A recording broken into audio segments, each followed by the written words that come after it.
And we're back with me as always for this another episode of We Don't Know What to Watch, a mini-isode that could eventually be a maxi-sode because we watch a lot of movies. But anyway, with me as always is the incredible, the wonderful, the indelible, the best person to ever live in existence, Kyle Mulford, and I'm Noah Saturn. How you doing, Kyle? Did I hype you up too much?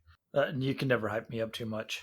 I'm doing all right, but between all the rioting and looting and COVID still out there, I may never leave the house. Yep, seems like a great idea. I'm gonna be a hermit. Mm-hmm. And the nice thing is, we can continue doing this as hermits. Yay. So, how'd your movie watching go this past couple weeks?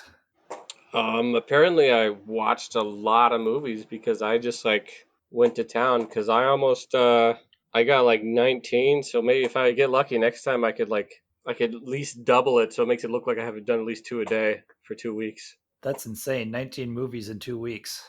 Like you're topping my records. Some of it might be the fact that just because sometimes when I'm at work, sometimes there's times where all you have to do is just stay awake and Yeah. keep track of your babysitting the machine. So you can have like a movie going on your phone with like one earbud in, listen to that, and then if like you find like a bunch of the I don't have to do anything for like 3-4 hours, and I can watch like okay, here's a bunch of like hour and a half movies, or this one's barely an hour, so just watch a bunch of these short ones. Yeah, I hear you. I used to do that in college when I'd be working on projects. I'd go into the university where like at 2 in the morning. So then I'd have the whole room to myself and put up a movie on one screen and put up my project on another. Nice. So anyway, why don't we get into what we've been watching? Okay, so I'm probably not going to go through all of them. I'll just give you the highlights. All right, so first I have Brewster McCloud from 1970. This is like a weird Robert Altman movie where it's about a boy who wants to like build a flying machine so he could fly like a bird, and he lives in the Astrodome. And then there's like a weird fairy tale element in it, and then kind of not. It's just downright bizarre. I've liked some of the other Altman stuff I've seen, but this one just doesn't really do it for me. Oh, that sounded interesting, but I'll stay away from it if it's not that great. I think you might enjoy it. There's a dark comedy running through it, which I kind of enjoyed. Oh, cool. Okay. All right, and so I'm still on my Godzilla kick. Awesome. What I do you watch this time? Here we go. I watched Destroy All Monsters. I watched All Monsters Attack. I watched Godzilla vs. Hedorah. I watched Godzilla vs. Megalon. I watched Godzilla vs. Gigan, and I watched Godzilla vs. Mechagodzilla. That is a whole lot of Godzilla. So Yeah, what's your favorite in that group? of this group, I want to say Destroy All Monsters because that one just sort of like it was intended to be the end of the Godzilla series. So at the end, they just kind of throw in a giant monster battle where like all the monsters that appeared in any of the movies come together like some sort of Avengers style team up. That is awesome. But then also Godzilla versus Megalon is fun because that one is the silliest and it has Jet Jaguar. And Jet Jaguar was a toy created by like a contest winner, and so that they put him in the movie. Originally supposed to be just a Jet Jaguar movie, and they realized he didn't have the name recognition, so they threw in Godzilla. And Jet Jaguar sort of has a bit of a cult following because he's like a size changing robot who has his own fun theme song. That's awesome. Now, are you going to sing us the theme song? No, because it might get copyright claimed, and second because I don't know the words. Jaguar. All That's, right, that's so keeping on from that, I've got a bit of like I'm all over the place. I watched some arty stuff and some not so arty stuff. So a good example of the non arty stuff I watched Dolls from Beyond and Mad Monster Party. oh, Mad Monster Party, Rankin and Bass, right? Yeah, their Awesome. Halloween one. That's a fun one. I've That one watched is that with my daughters. pretty silly. Yeah, it definitely is good if you have kids. Yeah. And Dolls is a horror movie by Stuart Gordon, and then From Beyond is also a horror movie by Stuart Gordon. All right. Oh well, yeah. You got a little H.P. Lovecraft in there, and also Dolls is that the one where they wreck their car outside of an old house and go in and there's a doll maker in the house? Yes, Yeah. and it's not Puppet Master. Yes. I may have actually mentioned this movie on this podcast before. You might have in a previous episode. Oh, and how could I forget one more Chopping Mall? Oh, I own that one. That's another good one. That one's pretty silly.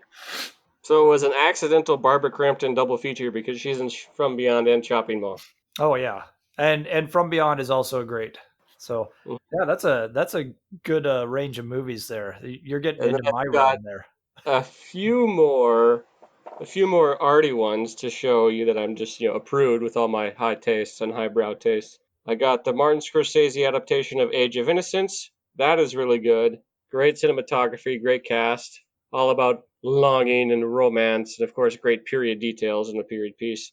I got Redbeard, which is Akira Kurosawa, and that's the one, his last movie he did with Toshiro Mifune. It's a 3 hour movie about sort of a doctor working in the public clinic, and he doesn't want to be there. So then he meets kind of the gruffer, older guy who's running the public clinic that treats the poorest of the poor, played by Toshiro Mifune. So that one's a very much humane, and if you really like sort of human drama with a touch of sadness, but ultimately hopeful and uplifting, I like that one. And I watched, The Hidden Fortress.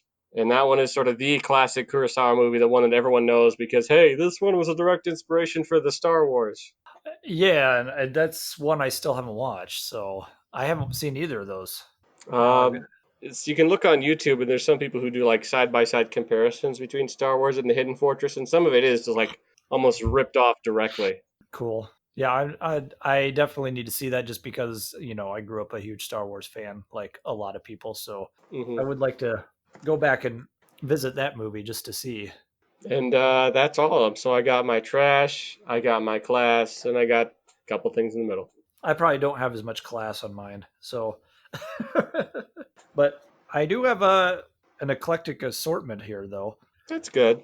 I did watch the 1926 silent film, The General. It's another one that I showed my daughters, and Buster Keaton. Buster Keaton on a train, and my whole family, we all loved it. It was so much fun. And even if you're not a big silent film person, like, oh gosh, I can't sit through a silent film. Trust me, watch this film. I have an 8 and a 10-year-old, and they absolutely loved it. Yeah, So plus the humor really transcends its own time period just because it is so visual and he actually is doing a lot of these stunts. Like when they blow up a train, they actually blow up a train. yeah, and the thing is that was what I told my girls when we were watching. I said, you've got to keep in mind that while you're watching this crazy stuff he's doing, that he's actually doing this. He's like the Tom Cruise of the 20s. So Except less creepy. what's that? And not a Scientologist, I assume.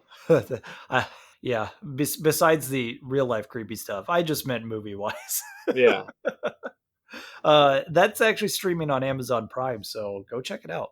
I don't know. I think he might be closer to like Jackie Chan because there's so much humorous element to it. That's true, actually. That Not quite as because I never thought of Tom Cruise. He's more of a straight-laced action guy as opposed to like an action comedy guy. So I think Jackie Chan yeah, I might was be a comparison, but I don't know if your girls know Jackie Chan. So Yeah, well, I was just thinking like just because of the crazy stunts he does, but Jackie Chan, yeah, he's done plenty of crazy and broken plenty of bones in his life. So, hmm. but anyway, the next movie I watched was Cutter's Way from 1981 with young Jeff Bridges and John Hurd. John Hurd, that's what I was trying to think of. Yes, the dad from Home Alone.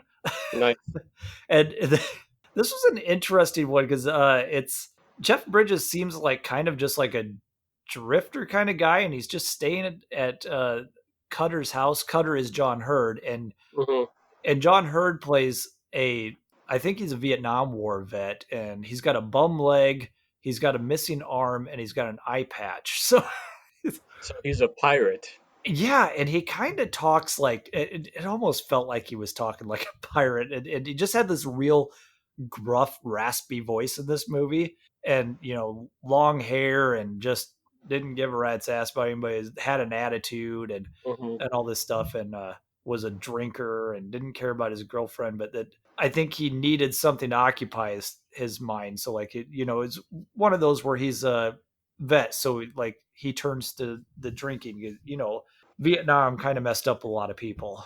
Hmm. But Jeff Bridges witnesses someone dump a body, and he thinks that it might be this prominent oil guy in town, and so Cutter takes it upon himself to go after this guy, and and that's kind of what takes his time at that point then. And he tries to convince Jeff Bridges that he needs to go after him too, and of course he's a very prominent person that has a lot of friends in high places and can do bad things to you. So it was a very interesting movie. And Hmm. that one's streaming on Amazon Prime also. Another Prime movie, another one I watched with my whole family was A Knight's Tale, which was a rewatch for me because I love that movie. Isn't that like the medieval movie that has like modern music, and by modern you mean modern from 2003? Yeah, well, I mean, there is a dance scene in there with a David Bowie song in it, and I think yeah, it's the opening where they're at like a competition, and the crowd just starts like pounding out the rhythm for We Will Rock You, and so no, it's very anachronistic with its music and some of the language and all that stuff, but in which sometimes bothers me with movies like that, like period pieces that do that. But if it's Hmm. but I don't know what it is about this movie. They got away with it, and it is one of the most fun movies. It's just so much fun to watch. Heath Ledger, and it's also there's a touching story in there too. It's there's a romance in there. There's this touching story about a boy who's trying to like make himself better and prove that he can be just as good as royalty. And there's a great scene between him and his father later. It's just a wonderful movie, and it's streaming on Amazon Prime also. So Neat. high recommend. Uh, a newer movie that came to Netflix recently is Uncut Gems, the new Adam Sandler movie. Oh yeah, the one But by the Safdie brothers, right? yeah, and I can tell you, it is 2 hours of tense. It just stress. You're just stressed the whole time. I've heard that a lot. So what makes But it so stressful? just the fact that he's constantly like Adam Sandler is a jeweler and he's kind of a shady guy and he owes money to people and these people keep coming after him and then he gets his hand on money and then he'll go and bet it on a sports bet and use it to do other things and he'll barter with someone and then go pawn off that thing that he bartered and you're constantly going you're gonna get yourself killed and the thing is you are so stressed about whether he's going to get away with this stuff, even though you're like, you shouldn't really care because he's just a shady, Hmm. awful person. But the movie is so quick that you don't think about it. So it's like, even though it's like almost 2 hours, it's so constant.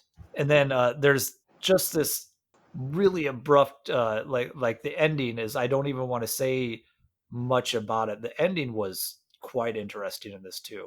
Is he killed by the Diamond Furby? No, no. So you've seen the Diamond Furby? I've seen the Diamond Furby, and I did know that it was that like the studio auctioned it off for charity. So, Oh, cool. Yeah. So the Safdie brothers they make really gritty films, So this is very like handheld, like in your face, kind of intense. So so it's handheld, but it's not so handheld that like you can't see anything. yeah, no, it's perfectly. It didn't bother me. It seemed very handheld. It seemed very kind of fly on the wall type, just in these conversations and everything. Hmm. But I don't think it's something I ever want to watch again. Oh But yeah, just because it was just like I said, it's 2 hours of stress. So, but it was a quite interesting film, and I would recommend it if you like. I don't. I mean, if anybody out there has seen Safdie Brothers before, like Good Time with Robert Pattinson, and I'm not sure what else they've done. I think that might be the only one I've ever seen, but I would recommend it if that's your thing, just to see. And it's a very different performance from Adam Sandler too. So yeah. I've heard it's amazing how he's able to do this very dramatic role with it. yeah. Anyway, on IMD free on IMDb TV, I watched. I had another rewatch, Varsity Blues. Nice. I, have you seen that one before? I have not. Oh, okay. It's. I really don't even know if it's a good movie, but I still love it. It's a southern football, Texas football. Kid is on the team, played by James Vanderbeek, Nice. and Tin himself. well, it's got James Vanderbeek, and then the All Star quarterback is played by Paul Walker, Nice. and then you've got who else was? I'm Was trying to Lori Loughlin? no, Amy Smart is in it, and then the girl from Final Destination, and I think she was also in Heroes. I can't think of her name now. All of a sudden, but and then and the coach is played by John Voight. Okay, I was gonna say Kyle Chandler, but then I'm getting mixed up. That's Friday Night Lights. That's Friday Night Lights. So he's just like an asshole coach, and it's all about how just too corrupt like Southern Texas football is, and like it's all about winning and not about taking care of the players and all that stuff. So, Hmm. but I really like that movie. It's a fun one. And then I watched on Vudu, "Oh Brother, Where Art Thou?" Nice. Based very loosely. I mean, it says based off of the Odyssey by Homer right in the opening credits, but you know, Hmm. very loosely. Even with like the themes of it, it's just like it seems. Oh, here's the sirens. It's just some women who drug them in a pond, and here's Cyclops. It's just John Goodman with an eye patch. but but this movie is so much fun. Just a man who's trying to get back home. He was on the chain gang, and he was handcuffed to two other guys, John Turturro and Tim George Blake Clooney, Nelson, Tim Blake Nelson, yeah. and just George Clooney's the main guy, and he's trying to get home. So he tells them that there's a treasure back home, and he'll split it with them, and just their wacky adventures running away from It's the cops and it's set in like the 30s or so. hmm But I mean, most people know this film, and if you haven't seen it, really check it out. George Clooney is just great, and he seems like he's having a blast just playing this like really over the top.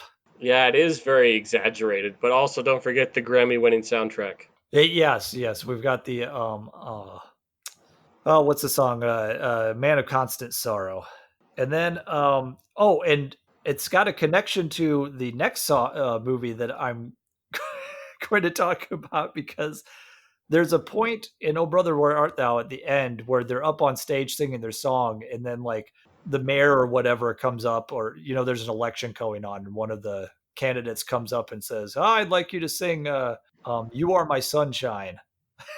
Well, so they sing that on stage. Well, that was also sung by Neil Diamond in The Jazz Singer, streaming on It's all Prime. connected.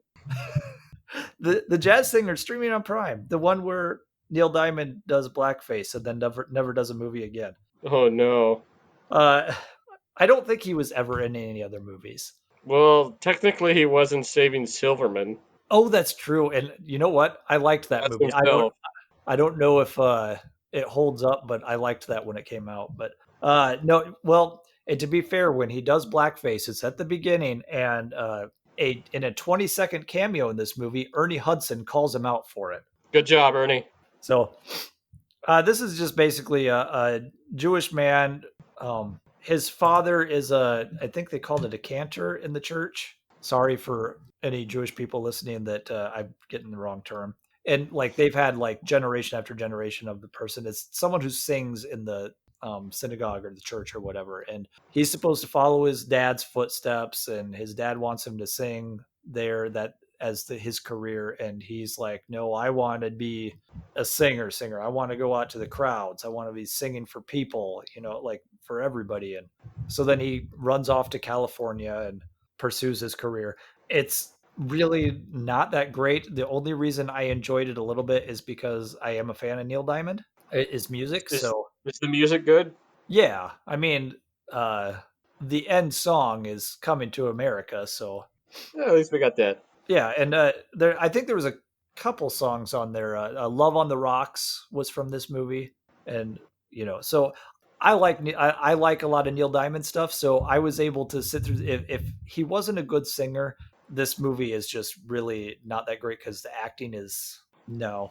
I think he won. I want to say that I saw that he might have won one of the first Razzies for worst actor Nice. because this was 1980. So and it seemed like the movie was very just abrupt. Like he's like this nice guy, and then all of a sudden something happens, and all of a sudden he's an asshole. Like there's no, it's just like an on off switch. It wasn't even Nice. like a gradual. So like the character development was just kind of very sudden and abrupt in this movie. So not not really a great movie, but Neil Diamond music is good, and yeah, blackface in the beginning. I know they're paying homage to the original jazz singer, but I mean, really, should they have That's even been not the doing? way you should. Should they have even been doing blackface in 1930? I don't think No, so. no, it's not okay. It's never been okay. Exactly. I mean, and like you said, that's how you're gonna pay homage to the original movie. Like, I, I don't know. I was like, that was a very, very piss poor decision. I think. Uh, one final movie to talk about. Also streaming on Prime. I watched a lot of stuff on Prime this time. Is kind of a pseudo sequel to a movie we've talked about on our main show. I watched Inferno from Dario Argento. Oh yeah, So it's kind of a pseudo sequel to in the Three Mothers trilogy, with starting with Suspiria. This one came out in 1980, and the interesting thing about that trilogy is Suspiria was like 1977, and Inferno came out in 80, and then I think the third one, which I can't remember the title off the top of my head, came out in like 2007. sheesh, Dario. It's a little delayed, and the thing is like it's like a thematic sequel. Hmm. So because I feel like they go into the three mothers in this movie more, whereas like Suspiria, I don't think there was even sequels in mind at the time. Hmm. It was based off of like this book or these writings from someone which has this idea, but it was just a witch in a dance studio. And this one's just a With witch good in a music. yeah, with see, an Inferno did not have the Goblin soundtrack, so I was a little disappointed in the soundtrack after the Goblin did at Suspiria. That So, is very disappointing. but it was still, it's still Dario Argento in his early days with his fun horrors. Like there's some good imagery in there, and then a lot of the primary colors, kind of like we saw in Suspiria, and it's just people stalking people, and then some fun kills. There's another plate of glass coming down on someone's neck, like in Suspiria. Then there's someone gets eaten by rats, and someone's attacked by cats, and Rats, cats, and glass. What more do you need? I know, right? So, and then of course you find the witch at the end, and Bob's your uncle. It's it's a fun movie. It's there's some good horror elements to it, but